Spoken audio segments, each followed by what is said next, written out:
Welcome to the Squad Show. I'm Sam Ekstrom. Which young corner was the biggest whiff that the Vikings moved on from? We'll phrase that a little better later in the show.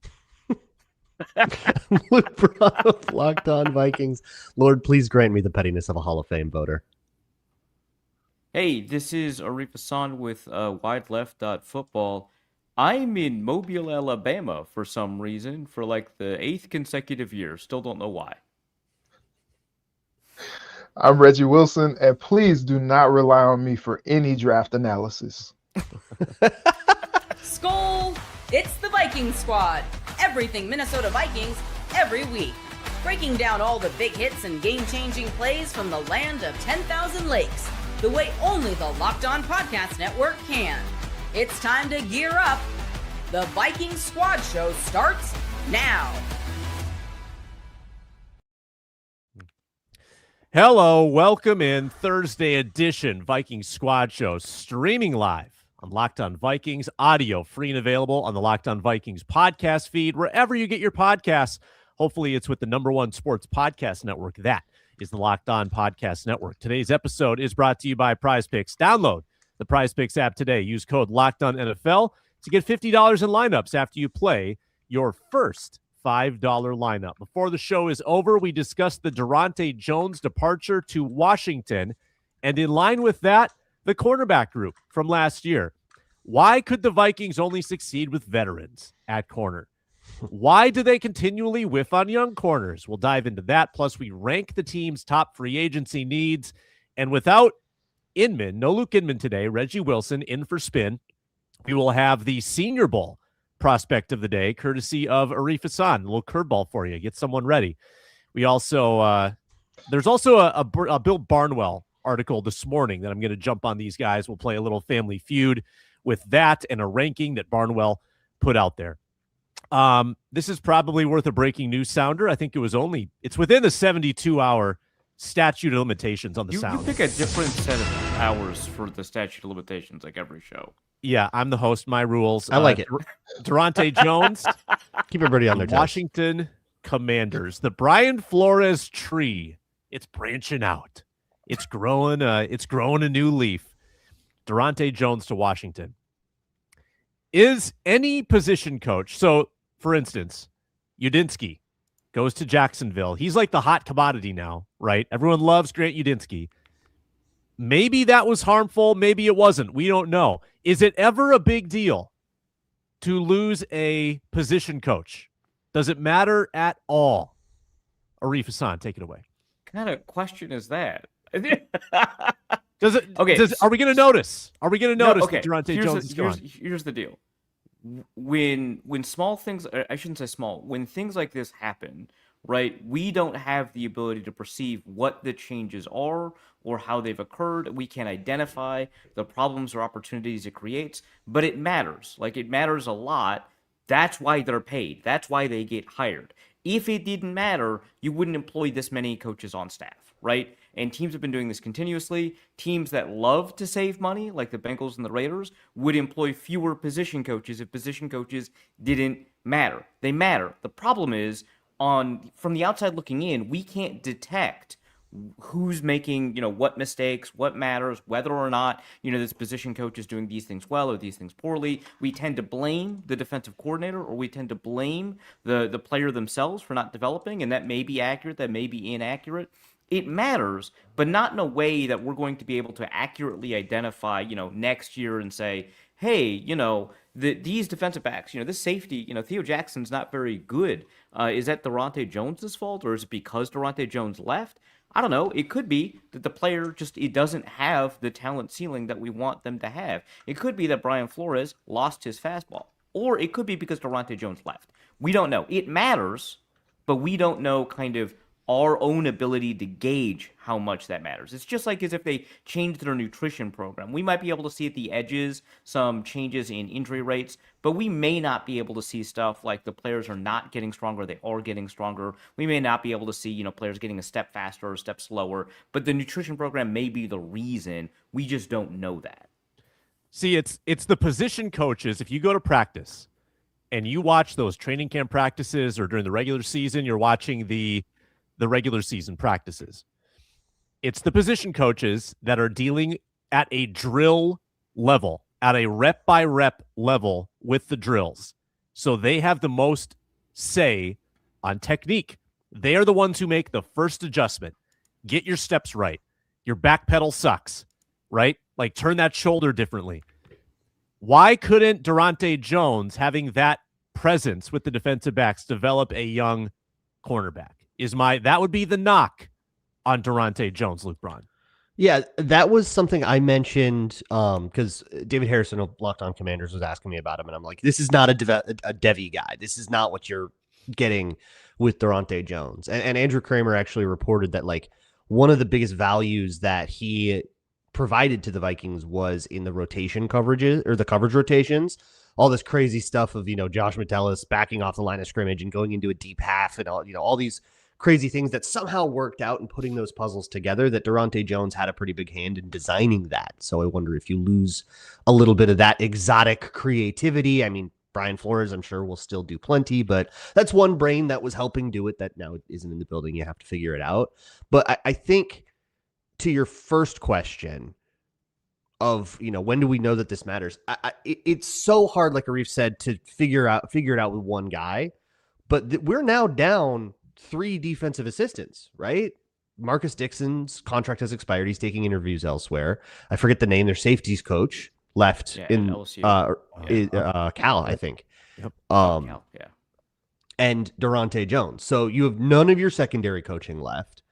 You don't have your defensive line coach. You have your outside linebackers and your linebackers coach. So you only got 2 position coaches left on the defensive staff. Not to mention Chris Cooper gone on the other side, and if anything else happens on that offensive staff. Yeah. So you already had to move Benton off the defense because he and Flo hated each other's guts.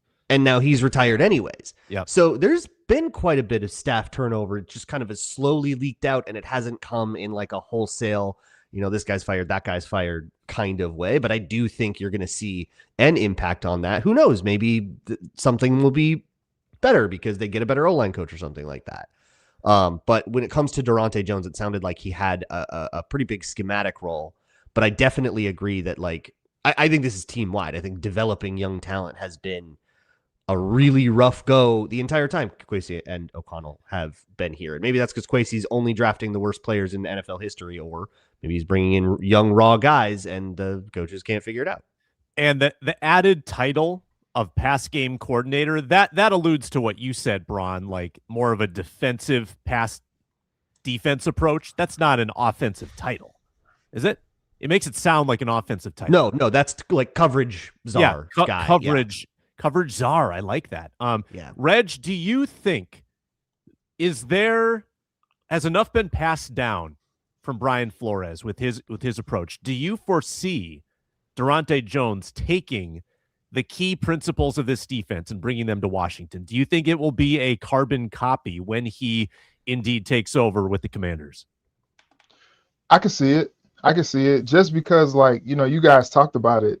Mike Pettin and Flo did not get along. Pettin made that very clear. And I think it's so funny because, like, Brian Flores, he didn't get any of these head coaching opportunities. And then you see the Mike Pettin stuff. Flo is not an easy person to work with. He's very demanding. Some might call him maniacal. And Daronte was his guy. Like, he was key on install, on, as Luke said, being a coverage czar. Like, he was the guy. And so now they have to figure out, okay, who's going to be the next guy? Who's going to, because they have to be a certain demeanor. They have to have a certain level of I don't even know what you want to call it, but they have to, like, be able to work well with Flo.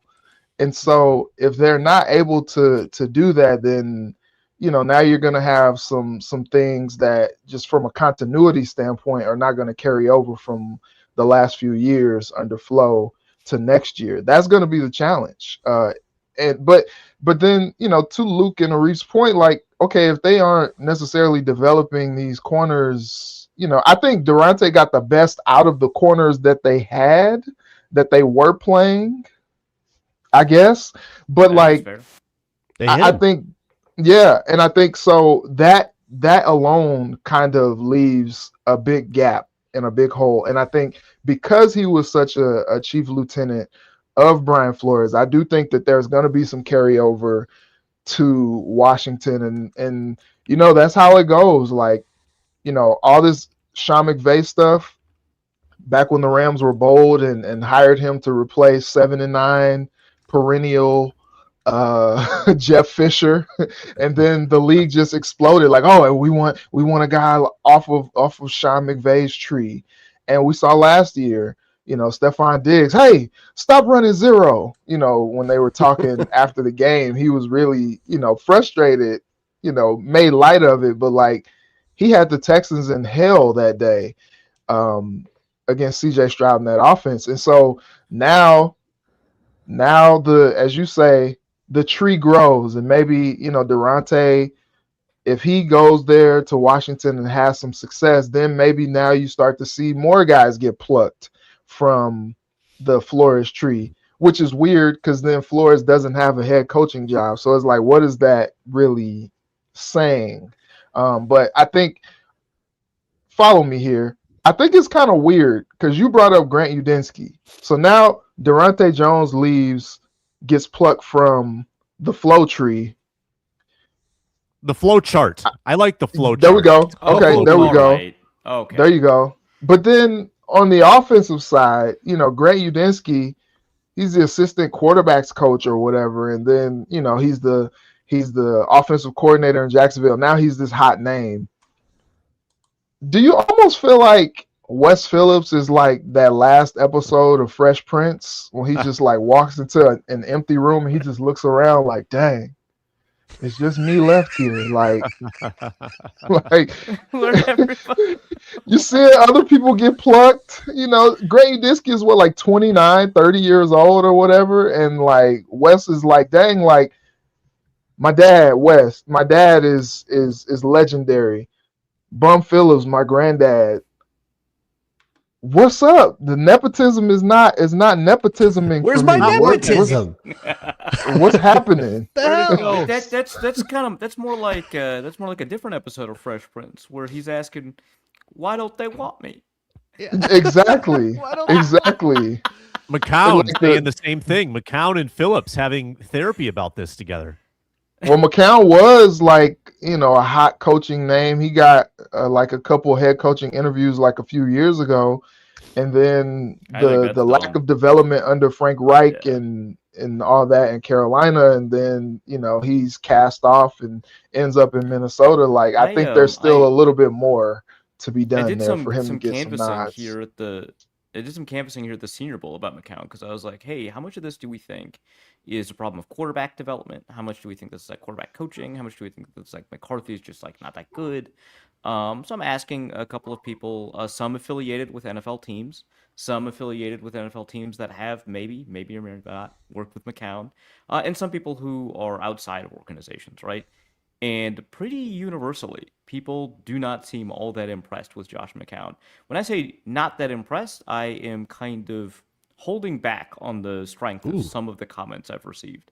I don't want to like quote them directly in case they're using like language quirks that people can easily identify, but it's not a popular quarterback coach, I guess, is the best way to put it. Not well regarded anymore. Yeah, I mean, look at the resume of young quarterbacks in the last couple of years. Yeah. It kind of reminds me, like, have you guys ever just met somebody and just known immediately, oh, you're gonna make it? Like, I remember years and years ago, when I was a baby podcaster, like one of the first podcasts I ever did was like last year. Yeah, no, it was probably 2016, 2017 with Jordan Reed, who's on ESPN now, and it was like. We were all just trying to figure out how to talk, and Jordan was so much better at this than all of us. And then you blink and you look up and he's on TV and you're like, yeah, that makes sense. Like, I feel like that's what's happening with Grant Udinski. Like everybody is like, yeah, well, yep, that's gonna happen to him. Yeah. I experienced that with Trevor Sikkema when I was hanging out with him at like the Combine way back. Yeah. Back when he was like, actually pre-Draft Network, Pewter Report. I was like, this guy has too many chops to be hanging out here with me. Draft Twitter has a really nice success tree of like a Yeah. decade ago. Oh, yeah. the It got 2016 tentacles meme. Yeah, in a lot Yeah. of. I wrote about it. Check it out at White Left Out Football. But yeah. So Udinsky is extremely well regarded. Which I'm going to say scuttle, but I think this is just reported. I don't know. Like feel like this has been on Twitter. If it's not, I guess I'm reporting it. This is not that shocking. The primary reason he seems to not have, made it as a head coach in his first round through the interview process is primarily because he just doesn't have a coaching staff ready to go, right? Like most people during these coaches interviews, they go over, the coaching staff that they plan to hire. And these are people that have already agreed that, hey, if you become a head coach, I'll go with you, right? And that obviously is just a product of experience, right? Like he just hasn't been in the league long enough to develop and form the kinds of relationships that would allow him to say, hey, I trust this guy.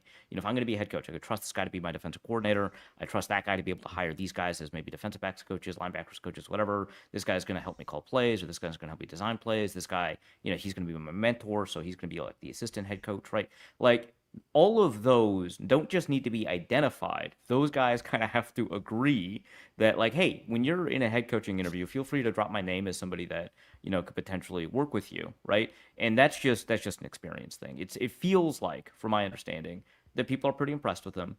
That he's got this trajectory, a Trevor Sikkema trajectory, right? But that you need to develop and form those relationships in order to do something, which is kind of like the opposite of what Mike Zimmer was doing, right? Remember, he got all those interviews, he never got hired, and part of the reason was because he never bothered to put together. It's not that he didn't have the connection; he never bothered to put together a coaching staff. So when they asked him about the coaching staff, I think like his Titans interview, right? He was just like, I don't know, I'll figure it out, which he did. He put together like an all-star coaching staff, but like I did get one very interesting piece of Zimmer intel. Sorry to derail that. Sure. I heard that when faced with the very difficult question of, well, Mike, who's going to coordinate your offense? He's like, offense. He probably said that. Yeah, he probably let out a good dad noise. Oh, I hate offense. And he settled on Norv Turner. And the report I got was that Hall of Fame coordinator Zimmer believed he should have fired Turner after their first meeting. But the cat was out of the bag.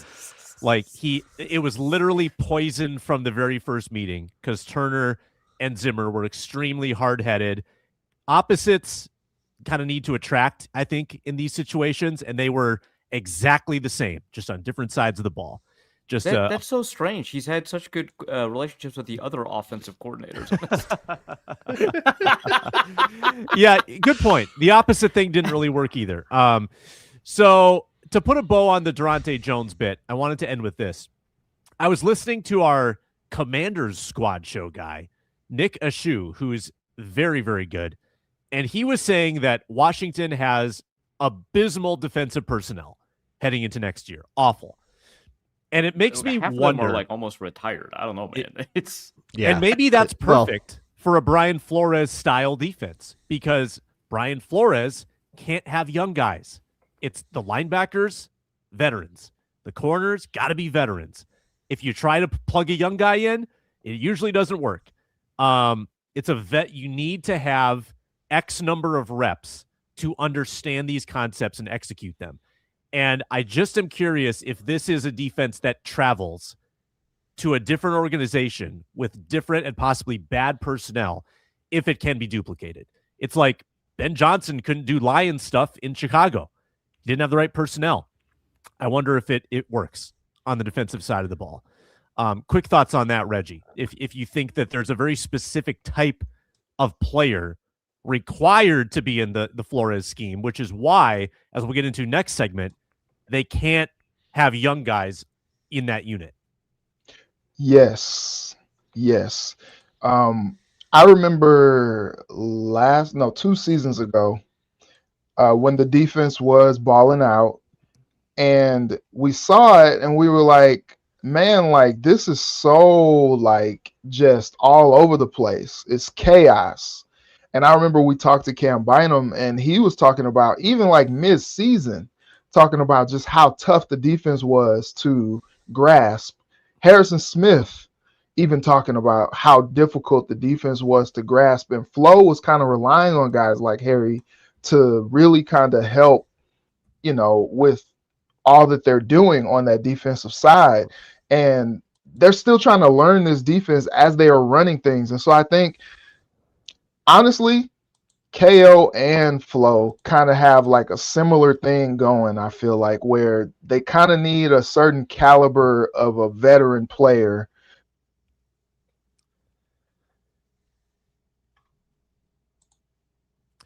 Did you guys lose Reggie, or was that just me? Yep, we lost Reggie. I thought it was me. But Lost your audio. You workshop that. It was a great point you were making. Yeah, we were in the How about middle of now? the take. Oh, Nope, he's back. He's back. He's back. Okay. No, so I was just saying, like, with KO and Flo, I feel like they kind of have a similar thing going where their concepts are kind of difficult for young guys to grasp. I mean, we saw Ty Felton, you draft him in the third round, and he doesn't even really see the field until late in the season. And you're like, why can't this guy contribute? These young guys probably cannot grasp these concepts on both sides of the ball. And so, which really kind of makes me think about Kyrie Jackson. They were so high on him. Flo was very complimentary of him. They had big plans for him. I just wonder if that tragedy doesn't happen, what his role and impact is on Brian Flores' defense. Does he buck the trend? Because what we've seen is these veterans even have a hard time picking up Flo's concepts, and he's playing those guys as opposed to the younger guys. When we return, we'll talk more about the inability to develop young corners and which one that they let go provides the most regret. Brought to you today by Rocket Money. Let's be real. Managing your finances can feel overwhelming, especially when you turn the calendar to a new year. You're trying to take stock of all the financial stuff that you're behind on, subscriptions you've forgotten about, bills that keep coming in, the mail for some reason. Who wants snail mail? Just send me an internet bill. And who has time to track down every transaction and all those hidden fees? Rocket Money is the personal finance app that helps you take control. Finds and cancels your unwanted subscriptions, monitors your spending, helps lower your bills so you can grow your savings. It's shocking what it can uncover and the stuff you're paying for that you aren't even aware of. Just a few taps on the app, no hunting down customer service numbers. Rocket Money will handle it all for you. Consolidates your checking, savings, loans, investments into a single dashboard. That's pretty nice too. Let Rocket Money help you reach your financial goals faster. Join at rocketmoney.com/lockedon, rocketmoney.com/lockedon, rocketmoney.com/lockedon. Also brought to you by everybody's favorite Game Time. He said it. Nothing like being at the NBA arena. Nothing like being at the NHL arena. You got Wolves. You got Wild. Hey, you got Gophers basketball too. You got St. Thomas hockey. Go check that out. Lee and Penny Anderson Arena. 4 home games left. Game Time's the go-to app for scoring tickets fast without the hassle. Puts the advantage back where it belongs, with the fans. When you see the prices, that's an all-in number. No surprise fees at checkout. Get the view from your seat. Make the decision easy of where you want to sit. Zone deals can help you save money. You choose the section. Game Time picks the seats. Arif told you what the product is. It's Game Time. It's quick. It's intuitive. It's Game Time. It takes the guesswork out of buying tickets. Use the Game Time app. Create an account. Use code LOCKEDON for $20 off your first purchase. LOCKEDON for $20 off. Download the Game Time app today. Remember, it's gametime.co, not .com.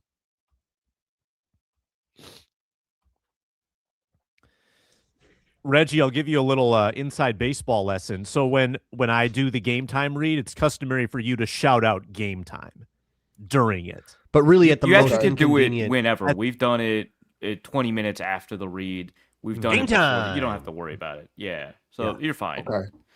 Okay. Yeah. I'm locked You have in. about 35 minutes left to fit that in somewhere. The goal, though, truly is to interrupt Sam with it. Yeah. No, that's actually yeah. Yeah, trying to get me to break, which is very Keep easy that. to do. Very I'll easy to keep do. that in mind. Well, we talked about how the Vikings just don't like corners in general, particularly the young ones. This is how many snaps they used for the CB3 this year. A lot of hand-wringing about who's going to be CB3? Who's going to be CB4? They barely needed the CB3, and that is thanks to the health of Murphy, the health of Rodgers. You want to guess the number of non-Murphy and Rodgers cornerback snaps this year? Throw it out. What do you think?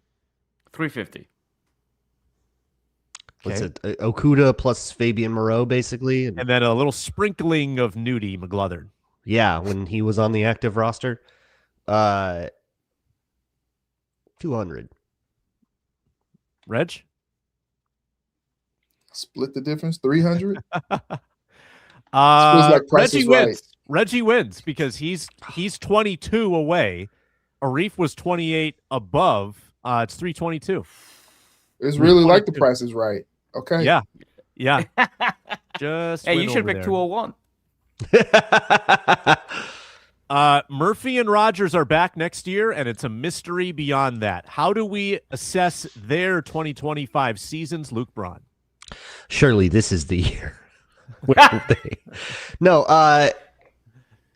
I think. Well, I think Murphy played fine. A pretty quiet year for him, and I'm okay with that as a corner. Isaiah Rodgers did not have a quiet year by any stretch of the imagination, and it's very unfortunate that all the goodwill that was built from that crazy Supernova Week 3 game kind of got undone by missing a tackle here or there, getting beat here or there, and kind of being an up and down corner, which is more what I expected from him going into the season. I am perfectly happy with them being cornerbacks 1 and 2, but I'm really, really, really sick of going into off seasons going, well, they've got 2 warm bodies in that room. Good luck. And having this absolute dire emergency need every single freaking year since COVID, where you end up starting undrafted free agents and you end up bringing in reclamation projects or guys that are way past their prime because it's such a panicked emergency that you're like, oh God, we got to get, can Stephon Gilmore still play? Like, that's what we're always doing. Can we get a serious room? Like some real depth. And yeah, the fact that they've flamed out horribly on all of their young talent. And sometimes it's not their fault, like with Kyrie Jackson. I think if Mekhi Blackman doesn't tear his ACL, I think he's still on this team. There's like you could go guy by guy and say, why didn't that guy work? And that's maybe a worthwhile exercise to see exactly what's going on with the development of these defensive backs, although now it's a moot point since Daronte Jones is out anyways. But they need to get young, time's up. The alarm is going off. It's time to draft a real cornerback and have some young talent that can be part of this team for a while. Yeah. Arif, to me, the Blackman trade is still the most mystifying. I think that cutting Dantzler, defensible. Andrew Booth trade, defensible. If anything's indefensible, it's that they let go of Nashawn Wright. Yeah, they acquired the perfect guy. What are you doing? Yeah, Yargy's got his hands up. Like, come on, you had a starter. But Blackman, who was good as a rookie, and I don't know if he was phenomenal with the Colts, but he started a season like he was a corner in the league, and he's still a young talent. And you had 2 years of team control, and you give him away. That it still puzzles me beyond. I don't. Why wouldn't you want one young piece as depth? One piece. I want to reframe the goal that I said. The goal needs to be that let's go through a season without needing to grab a corner off the street, like in a panic after one injury. Like that's what bugs me. It's just the numbers game. It's like if it's a room with like some dubious young talent because you got young raw guys, like okay. But can we go a year without being like, oh no, we got to bring somebody in that's been sitting on the couch. Emergency. Like, can we just have the room go into camp and be like, oh, that's a normal cornerback room, and we'll see who makes the team. Yeah. And then they keep 5 guys, and that's that, you know? Yeah, couple young guys. Yeah. That would be ideal. Yeah, we obviously were confused about the Blackman trade at the time, so this is not just kind of like backcasting. And what we've been doing with the Darnold and JJ McCarthy thing is like say, hey, don't worry about what our takes were then. They were wrong, so don't worry about that. Here, we kind of anticipated this particular and specific problem, right? Which is that cornerbacks tend to get injured at a higher rate than a lot of other positions, or rather, you are more likely to need an injury replacement at corner. So it's really good to have depth at that position, and you didn't have that with Mekhi Blackmon, much less now without him, right? And to your point, Sam, like, yeah, he showed some promise. Obviously, the injury was kind of a big concern. And, from my understanding, I did a quick, like, PFF check. Who knows? Maybe they're wrong. It sounds like he wasn't outstanding, but he was viable, right, for the Colts. Viable would have been nice, right? After you lose Jeff Okudah to injury, after you're playing Fabian Moreau a lot, and one of the issues is it's not even necessarily that you didn't play a ton of cornerback 3, it's that you didn't have the flexibility to maybe play 3 cornerbacks when you wanted to, right? Because there's a bunch of personnel packages that Flores is putting together, right? And so some of the nickel packages are 3 safety, not going as well because Theo Jackson isn't quite the safety you wanted him to be. Some of them are obviously 3 linebacker, whatever, right? Like, you've got a bunch of different personnel packages, but one of the most common ones, and there's a reason for it, is to have 3 cornerbacks, and you didn't really have access to that to the same degree that you wanted to. And a lot of that, I think, is because of the Blackmon trade. Didn't really make a lot of sense at the time. Certainly didn't make sense in retrospect. It's not just that they need, like, viable bodies. Is that they need, like, a development path for players that they've acquired, so that I don't know how well Fabian Moreau knows the defense, but I'm pretty confident Blackmon has some understanding of it, right? Yeah. Like, it's like stuff like that, right? Where then you can layer in additional concepts. Like, one of the reasons that Zimmer defense ended up becoming so good in 2017, 2018 is because many of those players, right, the Vikings have, like, famous continuity at these positions. Many of those players had been in the same defense for multiple years, and so you can layer on additional defensive concepts. You have the ability to communicate without having to vocally communicate. You can communicate without communicating, essentially, and you had the ability to adjust really quickly because everyone understood where everyone else was going, what the defense wanted to do, and how you adjusted things like motions and stuff like that. And so, constantly bringing in new players, you're starting from step 1 and rebuilding the defense constantly. Now that you don't have Harrison Smith to kind of help guide people, now you're going to be in an even worse spot next year, because now you're going to rely on younger players that maybe don't have as much experience communicating with other people, don't have as much experience in the defense, etc., and you don't really have that layering that's going on. Reggie, I didn't even mention your guy, a Missouri guy, Caleb Evans, another guy that they let go, and maybe that was justified. He hasn't done much since, but it's a long laundry list. Yeah, and Caleb Evans was Kwesi's draft crush that year. He was, like, so hot on him, and he was just so fortunate when the board fell how it fell, and he was able to draft a Caleb. And the worst tape that we saw, and Caleb's a great guy, man, like, really great guy. But that Bengals game against T. Higgins, ooh, Lord have mercy. Ouch. Lord have mercy. That was just tough. And Flo was like, you see what happens when I try to play the young guys? Get them out of here. I think it's interesting because I feel like every year we have this same conversation. And like I said, they made a stride to try to help that with Kyrie Jackson. Nobody could have seen what happened, to him happening. And that's unfortunate because I do think that, they had high hopes for him. Here's what's interesting. We have these same concepts, and we've seen Flores' defense play so well with two. They're like a bad spades hand. They got 2 in a possible out there playing corner. You mix and match. You got Jay Ward out there, but he's not necessarily a corner. And then, they took a gamble and didn't pay Cam Bynum and instead, invested into Theo Jackson, and injuries happen as well. And so maybe that wasn't necessarily the easiest transition there. They got to get this thing right with these corners because, like, you're 2-3 weeks into the season and you're like, I've got some history with Fabian Moreau. Let's bring him back in. Let's bring him back in. Let's talk about this in March for once. Exactly. And it's like, I thought for a second, I was like, he's still on the street. Maybe they call Stephon Gilmore and ask him, like, hey, would you want to come back? like, because we still don't necessarily have the answers. And somehow Flo finds a way. I don't know if this is an indictment or praiseworthy that Flo finds a way to field good, if not great, defensive performances. And he's only got like 2 impossible corners out there. But like, you would like to see some depth in that room, especially because like that was I talked about Byron Murphy is my guy. Okay. I talked to Byron pretty much every week in that locker room this past season.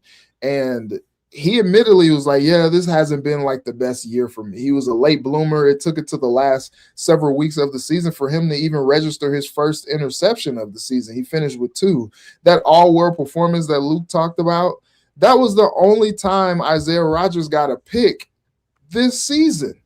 And it was just like, dang, he peaked at week 3, and then that was it. Like, I thought that was like a coming out party for him. And that's tough when you see that you don't necessarily have the depth at corner that you would like. And then you bench the guy. You bench the guy for Jay Ward because he tackles better. And you're just like, how is this even possible? But they've still found a way to stay competitive and stay in these games. So like I said, I don't know if it's an indictment or if it's praiseworthy that Flo is still able to figure this thing out.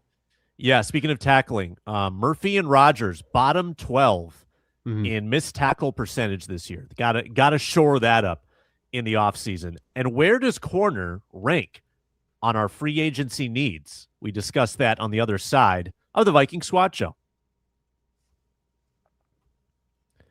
We are brought to you today by Indeed. If you've ever hired someone who looked good on paper but wasn't the right fit, you know how important that is. When you want candidates who truly match what you're looking for, trust Indeed sponsored jobs.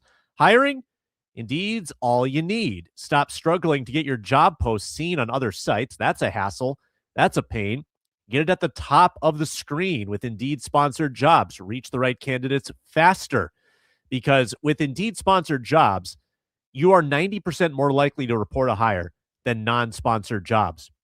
If you're struggling with other places, this is absolutely the tool that will give you the best matches and make your life easier with that hiring process, because you don't have time for that nonsense. Spend more time interviewing candidates who check the boxes. Listeners of this show get a $75 sponsored job credit to help give your job the premium placement it deserves at Indeed.com/LockedOnNFL. Indeed.com/LockedOnNFL right now. Support the show by saying you heard about Indeed on this podcast. Terms and conditions apply. Hiring, do it the right way with Indeed. All right, Reggie, brace yourself. Here's the favorite open on the show. This is Minnesota Sports Rankum, part of Locked On Sports Minnesota, and it starts now.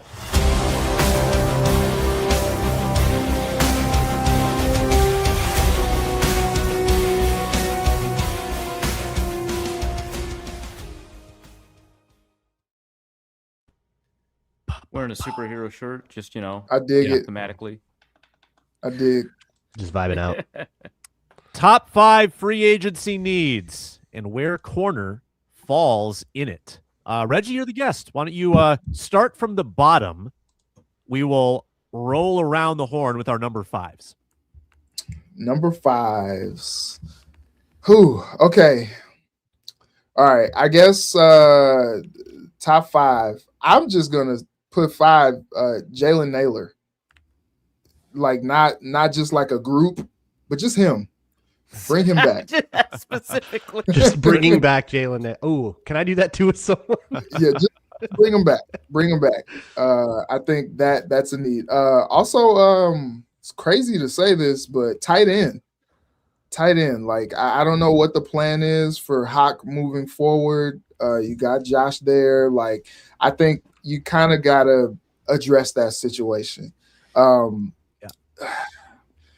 This is tough. You're lockstep with me. You can think through your list, Reggie. I also had wide receiver number 5. I think wide receiver, and that fits right in line with, if not Naylor, somebody else, but I think you need someone else in that room. I didn't personally assume that Hawkinson is gone, so I didn't put tight end on my list, but wide receiver for sure at number 5. Arif, number 5?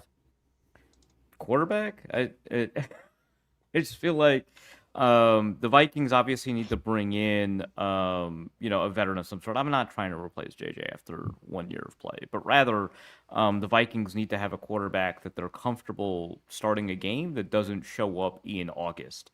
I think that the Vikings have been pretty excited about the prospect of developing guys, Daniel Jones, Sam Darnold, whatever, right? And cool, right? But like you need a guy that you can turn to, right? Both whether or not, let's say the defense is having like a top 3 year, right? McCarthy's just not doing it. Halfway through the season, you might have to make a decision. And I would rather you make that decision about a guy that you trust to be able to handle the offense and not like Anthony Richardson, right? Like it would be fun to develop Anthony Richardson, right? I don't care, right? You have to bring in which I don't know if that's available, whether that means you got to trade for Mac Jones. I don't know, right? But you have to bring in a guy that, if McCarthy has another injury or if you just need to turn away from it because you've got, a bottom level, like 32nd ranked offense or something like that, and you've got the ability to make a playoff push, just have someone. And then the benefit of that is that you have another quarterback coach too, right? You got somebody who can, say, hey, McCown told you that, but don't worry about that. Here's the real deal, right? But somebody in the quarterback room that'll help advance McCarthy's development, and also somebody who's got the ability to sling the ball if you need to. Cool. Number 5, Braun. So, contrary to my whole rant, I have corner number 5 as a free agency need, and the reason I have it lower than some of these other emergencies is because it's not the only emergency on the Vikings roster. There are things that are not tenable right now. They have to do something about it. But I also see it more as a draft need than a free agency need. I think that's, get an infusion of young talent to be depth. They do have 2 starters under contract that, they could keep for more years if they wanted to, but they need an infusion of young talent that can be developed, that can wait in the wings, that can be CB4, and it's ultimately more of a depth need. But I honestly had some trouble narrowing it down. There are a lot of really important needs here, and I think I went with, okay, what room needs to be rebuilt and what questions can't be answered outside of free agency? Where do you need a veteran really bad? I don't necessarily think that's the should be the approach at corner. It's interesting. I valued it higher simply because you don't have anyone. Like there's no one conceivably right now that could be your third cornerback. Whereas you might have options at other positions that could backfill. But let's get Reggie's number 4. Number 4. Okay. I said tight end. I think I want to back up on that just, because of we don't know what's going to happen with Hawk. But I think, okay, this is tough because I put this list together, but then I thought about it to Luke's point. Some of these are like draft needs and not necessarily like free agency needs. And I think those are 2 different things. So I guess I go at number 4. I'll go safety. Reggie and I are just dialed in, and that's exactly my number 4 as well. Yeah, you don't know what's going to happen with Harry. He's year to year. I still believe he's coming back for whatever irrational reason. But like, I do think that you have to find some sort of heir apparent. And to all the points that we made about how they prefer older guys to younger guys, I think if they can find not an older guy, but like, a guy who could kind of be the heir apparent that, maybe you don't have to draft like Lewis Seen, which was a whiff, then you could conceivably imagine, like a 25, 26-year-old guy coming in and being the next safety. Totally. That was my number 4. Arif, number 4?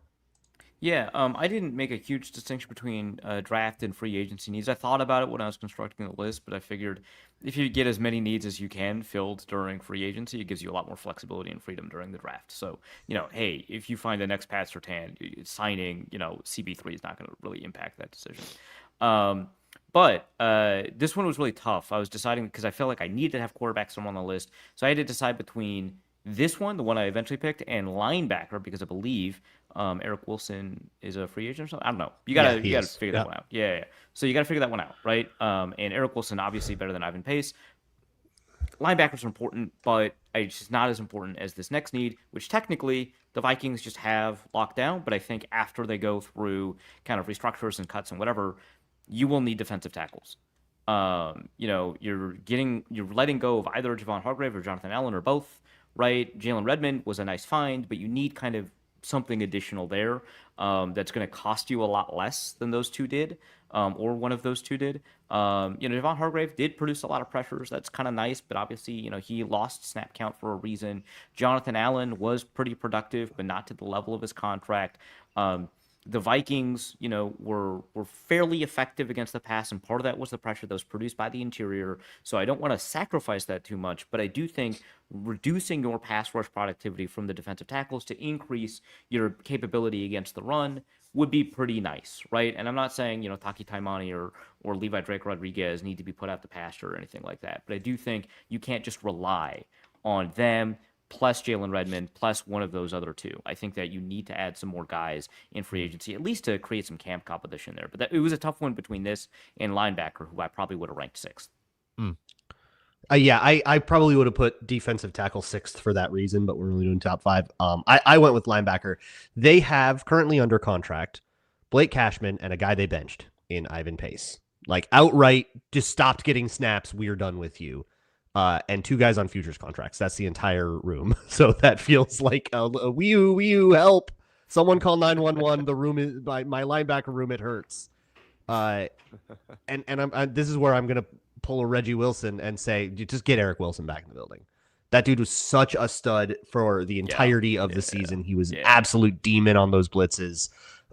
You should not let that man. If that guy so much as starts chatting with other teams at the combine, you've done yourselves a disservice. I think that needs to be a priority. It shouldn't be that expensive. He's had 1 year of production and he's a little bit older. So it shouldn't be expensive at all. It should be the easiest thing in the world to get that done. But then you only have 3 people in the room, and you need at least like 6 or 7 to get into camp. So you probably need to draft a guy too. It's a very, very barren. I would have felt better, Cashman and Pace, that's their 2 guys. But that's not their 2 guys anymore. So they need a starter and they need a couple of backups at that one. That feels like. You think they could sign Kobe King? I hear he's good. My God. Can we stop losing draft picks to waiver wire? Stop being cute about it. And then they don't want to expose Andre Carter went to waivers. What is happening? Andre Carter, what a pull. Army. All right, that through. Man made me feel so insane. Everyone's like, "Oh, he's such a guy. You can't expose him to waivers. You're going to lose him." Like, you can't make a team. Austin Keys says bad dad joke. I agree, Austin Keys. Let's rip through the top 3. Reggie, just give them all at once. 1, 2, 3, right. Or 3, 2, Luke 1. Luke just made my point. I put linebacker at 3 just because of everything that he just said, and I won't belabor that point. Number 2, I go quarterback just because a quarterback's best ability is his availability. And with JJ McCarthy, loved the guy. Thought he came on strong as the season went on and as he was able to just actually be out there. But going into a season where you have a quarterback who's had some injury issues and to not have any legit competition in that quarterback room is organizational malpractice. And so, as Arif said, I don't know if you try to trade for Mac Jones or just kind of, see what's out there. The trading for Sam Howell didn't work out well. So, actually get a legit guy who can compete with JJ in the offseason that's going to make him better. And, JJ shows up week 1 as the bona fide guy ready to rock. So that's number 2. And number 1, just from all that we talked about, cornerback. I think you need to draft them. And then I also think you need to sign them because at some point you just got to fill up the room. I feel like, when you're going into these rooms in the facility and you're just talking to 2 guys, it's like, what's that conversation like? Hey man, keep doing what you're doing. Keep doing it. You're our 2 go-to guys. We love you. Stay healthy, please. Yeah, right. Two-man don't group. get We're hurt. rolling with a two-man group this year. We're going to have There you 13 go. defensive tackles and 2 corners. And we'll We're gonna never try once something. cover the Hell middle yeah. of the field. Gonna Hell try yeah. something new. No one said this yet. I've got center at number 3. Yeah. I've Me got too. corner at number 2 and quarterback number 1.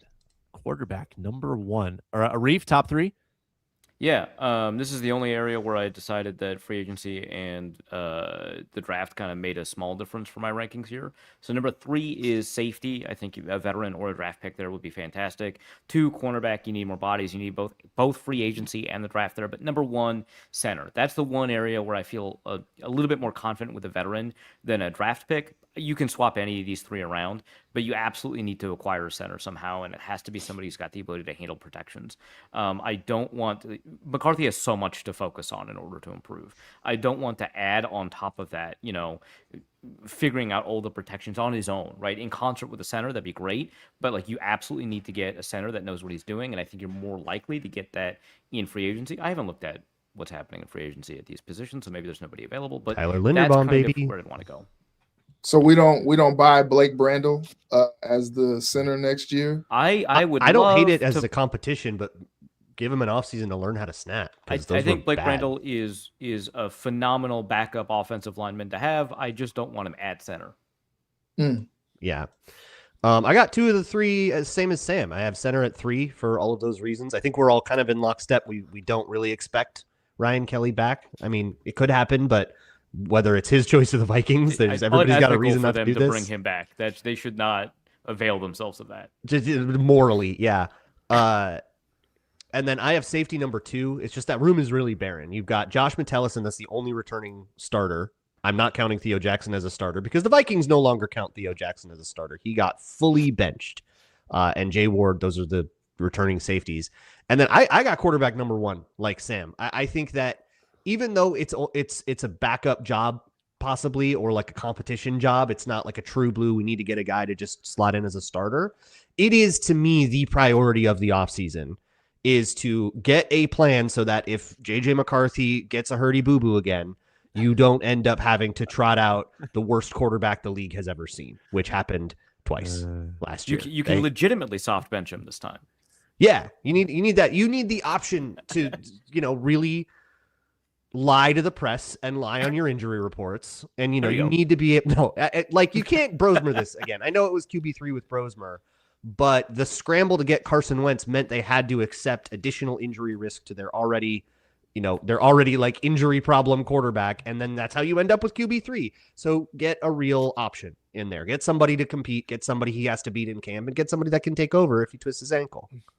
Luke's had 2 great turns of phrase today about like medical emergencies. Hurdy boo boo. Mhm. And I think he said, help, ambulance. I have a hurt cornerback room. I did say wee you. Yeah, that's important. Wee you. Yeah. I make the guys play more guessing games next, where Kevin O'Connell ranks of all coaching hires the last 5 years. Brought to you by TurboTax. Tax season doesn't have to take over your life. This year, TurboTax is making it easier than ever to hand things off and move on with your day. TurboTax full service. Have your taxes done for you by a trusted local expert, start to finish. No stress, no guesswork. Tax season's not fun. This time of year comes around, I'll be stressed until April 15th because that's when I will get it done. Well, instead of spending those hours trying to figure out forms, I could meet with a local TurboTax expert in person or connect online. They'll handle everything from W-2s to self-employed forms and work to get you every deduction. Huge time saver, peace of mind. For a limited time, have your taxes done by a local TurboTax expert for just $150 all in. If a TurboTax expert didn't file for you last year, just file by February 28th. Take taxes off your plate. Get back to your life. TurboTax.com/local to book your appointment today.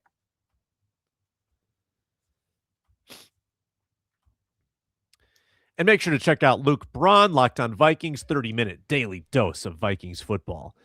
Guessing game, Bill Barnwell ranked all 37 coaching hires over the last 5 years. Where did he put KOC? Shout it out. 5.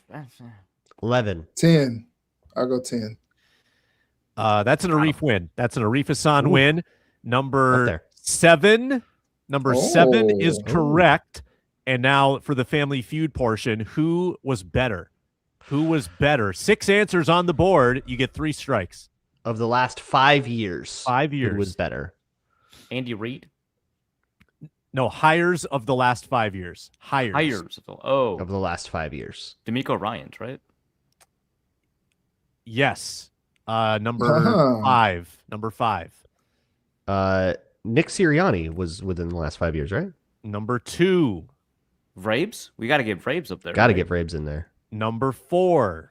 Mike McDonald.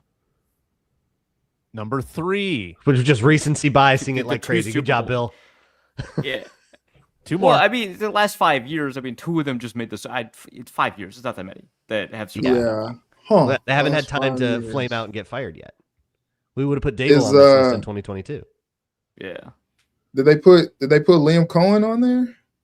Ooh, I like that. Let's go with Great that. guess, but that is a strike. That's a Oh. strike. Cohen is Okay. 11th. 11th. Okay. So wait, we're just looking for number 1 right now? And 6. You need 6. Number 1 and number 6. Oh, and Who's the 6. best coaching hire of the last The last 5 years? Dan Campbell. Correct. Danny, who I think is 5. Okay. Well, Well, it can't be Ben Johnson then. Is it? Yeah, I was thinking that. There's Is no it way. Number 1? No way. Ben, no, Campbell was 1. Campbell Oh, was okay. 1. Yeah. Okay. Ben Okay. Johnson I is could- 8. That's a strike. Is 8. What? Ooh. No, Sam, I said it Ah. can't be. That's not a guess. Okay. All right. What? do you- Ooh. We're taking this game really seriously, by the way. Sam, Yep. We're always taking these games seriously. Sam, you can't be doing this. You guys are you're fumbling right now. The clock's running out. So Probably we're just Sean looking for Payton. number No, 6. number 6. Number 6. Oh, go I Sean like that. Arif. Yeah, Sean Payton. Yeah. That is correct. Got him. Bam. Very good. Boom. We will not be allowing the I other will family. The other learn team my cannot lesson and steal. not discuss what I will want accept- out loud in case Sam thinks somehow that's a guess. You have to use Yeah, I will- euphemisms. I'll accept my participation trophy. I don't think I guessed one of those. I kind of like the Hey, that's ranking all right. though. I think 7. It's a team game. I think 7 is just about right. You win Sure. Yeah. 13 games or more, 2 seasons. You get the most out of Kirk, get the most out of Darnold. But the Dog. lack of playoff wins, I think, Yeah. probably is why Yeah, he's at that's rough. 7. Yeah. Yeah. do The shine is wearing off, but when you do this exercise of like all of the head coaching hires, the vast majority of these people have not worked So, out. yeah. Uh, So so, many yeah, coaches. can you The guess bar to be 37? top 15 is not Who's high. 37? Number 37? Yeah, who's Pete at the Carroll. bottom? At the It's got to bottom. be not- Urban Meyer. Pete, It's a Pete Carroll's Urban. a good one. Yeah, Urban it's gotta is be correct. Urban is good. Yeah. Yeah. Urban, okay. All right. And Where is was the next Pete? one Nathaniel Hackett? 36, Frank Reich. 35, Hackett. 34, David Culley. 33, Lovey Smith. Oh, that's unfair. Don't do that to Culley David was set up to Culley. fail. David He's Culley was been set up to through fail. You enough. can't be doing that. Bill, 32, Josh McDaniels. 31, Pete Carroll. I Is, cannot believe is Steve it. Wilkes on there? I think that's too old. Pierce. That's too keep going old? here. Pierce, 30. Glenn, 29. Callahan, 28. Mayo, 27. Gannon, 26. Aberflus, 25. I don't see Wilkes. Dang, Mayo was Yeah. higher than I thought Flus he was was like 2018. Yeah, Mayo's a little bit higher than. Wait, so you get Mayo some leeway for the situation he's put in, but you don't get David Culley any leeway for being a sacrificial lamb? Come on. Poor guy. Yeah. Arif, end the show with a Senior Bowl prospect of the day. Oh, yeah, sure. Hold on. We got a thing. We got to do a thing. And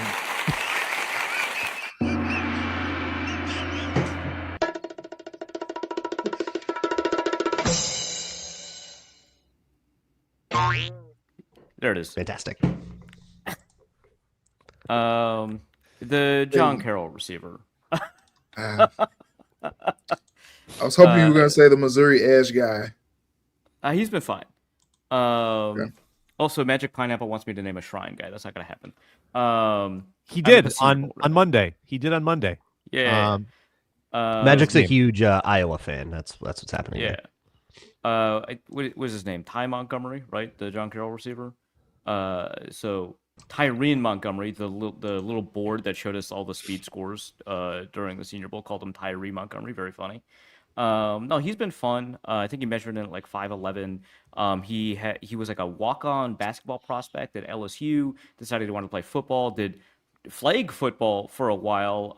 Apparently, according to one of my friends, was offered a spot on the Olympic flag football team, but then learned that if he participated on that team, he would not have eligibility for the NCAA. Again, I don't know if that's true. Maybe someone lied to him. Maybe he's telling the truth. Maybe he's lying to us about being offered an Olympic scholarship. Either way, I respect it. He ends up continuing to play flag football and ends up getting noticed by Division III John Carroll. So he ends up playing football, and he's been outstanding here. He's created a lot of separation. He's shown some agility in short area burst. He's winning a ton of these contested catches. Maybe a concern that it's a lot of contested catches, but at least he's winning them, right? To me, a lot of the contested catches are a product of like the quarterback quality here. It's not that great. There's an NDSU quarterback here, so, but I do think, yeah, Wow. I do think that Ty Montgomery's shown a lot here, and I think that he's played himself into being a draft pick. He's a ton of fun to watch. He's a great personality, and someone I know is like working on finding his John Carroll film, which would be really fun if we can get access to it. But he's generated a ton of separation on a bunch of different types of routes. So slants, intermediate routes like digs. He got some on a deep go and a deep post. He runs routes like Diggs? Wow, what a comp. Okay. But no, it's been fun, and he has and one thing that's really nice, not a lot of wasted movement in his routes. A ton of time in like the Shrine and the Senior Bowl, you're seeing all of these guys just kind of spending extra time to get open. We've been calling them TikTok routes because they look good on TikTok. But they don't get open in time. It's like a bunch of Hunter Renfros. I don't have 10 where- seconds. You get yelled at by exactly. Kirk Cousins on the sideline. Yeah, exactly. Again, 3 seconds to get out of your release, it's not great. So far he's been fantastic. He's shown a level of physicality and acceleration that I think translates. So check him out, Ty Montgomery. But He different So Ty is he- Montgomery than the one you think. Is he Jalen Naylor's replacement? Yeah, yes, let's do it. Yeah, sure. Okay. All right. he rushed for seven times, 104 rushing yards last year. Versatile.